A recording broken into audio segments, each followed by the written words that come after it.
Kaixo, La Loca de la Casako Oiana naiz eta gaur trentzak edo zortziak egiten ikasiko dugu.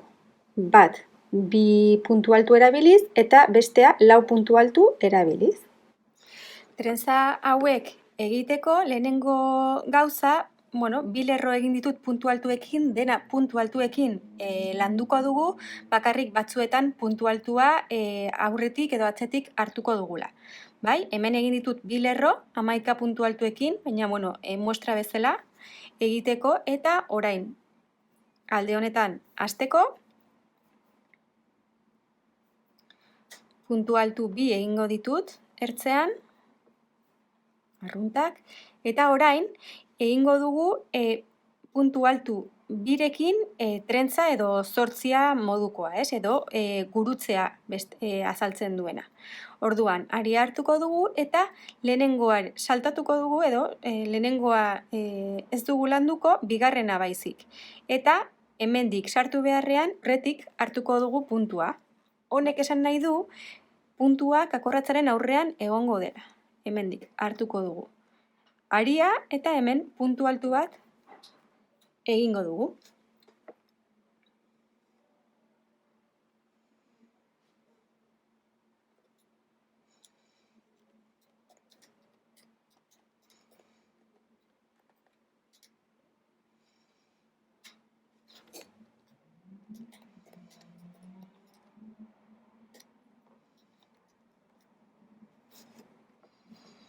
Ondoren, aria hartuko dugu eta orain landu ez dugun puntu altura joango gara, atzera eta modu berean landuko dugu. Hau da, puntua kakorratzaren aurrean jarriz.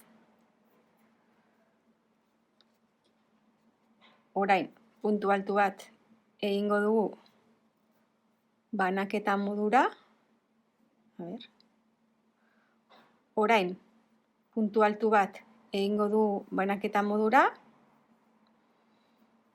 eta gauza bera egingo dugu, baina 4 puntu altu gurutzatuz. Bai, orduan, egingo dugun lehenengo gauza, aria 2 aldiz hartzea izango da.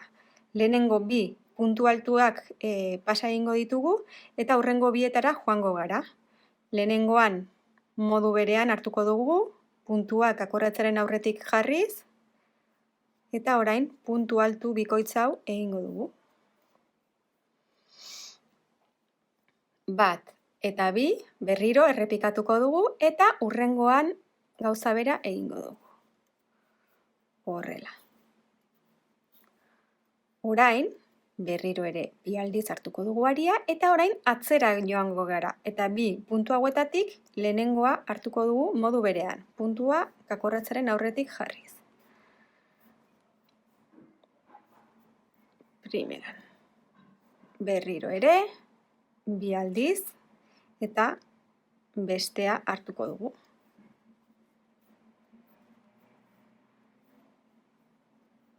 Orain, gurutzatu ditugula puntuak, 2 puntu arrunt egingo ditugu ertzean. 1 eta 2. Orain, lanari buelta emango diegu. Denbora guztian 2 lerro hauek errepikatuko ditugu, bai?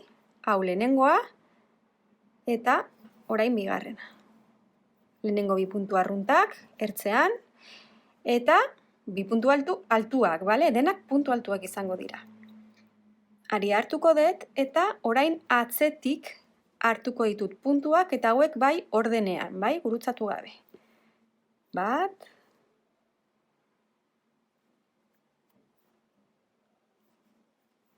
2,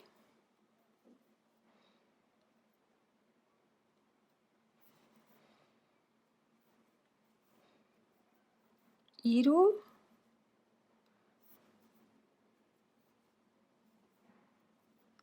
eta 4. Bai? Horrela, 4ak ordenean eta atzetik hartuta. Hau da, ikusi dezun bezala, orain ikusiko dugu berriro, hau puntu altua arrunta da, banaketa egiteko, beti atzetik hartzea esaten dudanean da horrela puntua kakorratzaren atzetik egongo dela.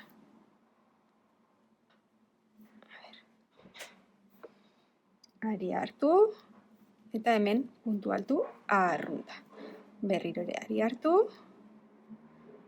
eta orain gurutzatu gabe, bale? Lerro honetan ez ditugu puntuak gurutzatuko, baizik eta bakarrik atzetik hartuko ditugula. 2 puntu arrunta ertzean, eta begira nola formatzen den gurutzea, bai? Hemen txikian eta hemen 4 punturekin. Eta orain, errepikatu besterik ez ditugu egingo 2 lerro hauek. 2 puntu altu ertzean,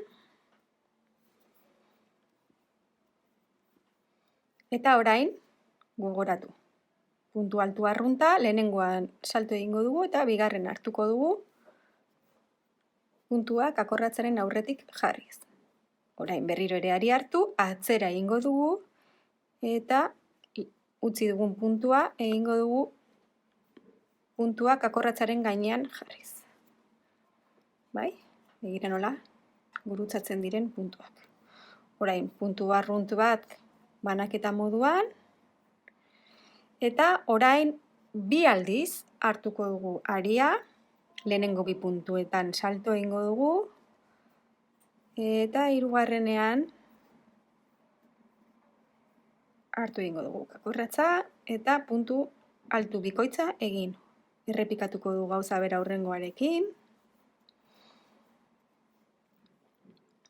Eta orain berriro ere atzera, bai? 2 hauetatik eskuinen aldekoan dagoena,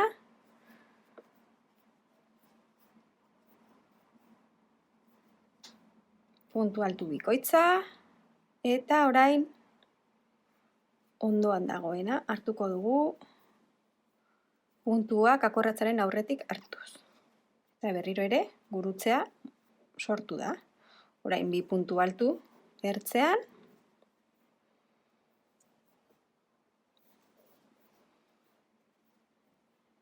eta begira nola sortzen di joan gure zortzi modukoa edo gure gurutzea, bai?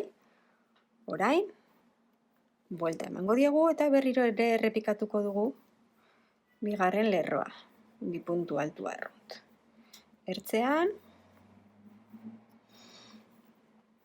eta atzetik hartuko ditugu puntuak ordenean, gurutzatu gabe.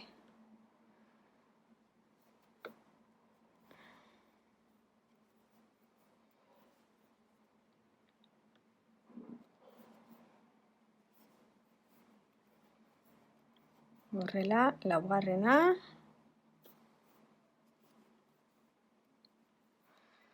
Orain puntu bat, banaketa moduan, puntu arrunta, eta orain gauza bera trentza txikiarekin.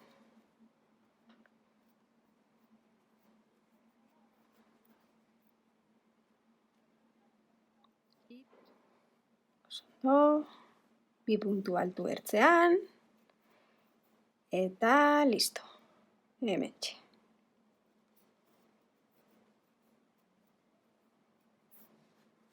Eta begira nola sortu den gurutzea.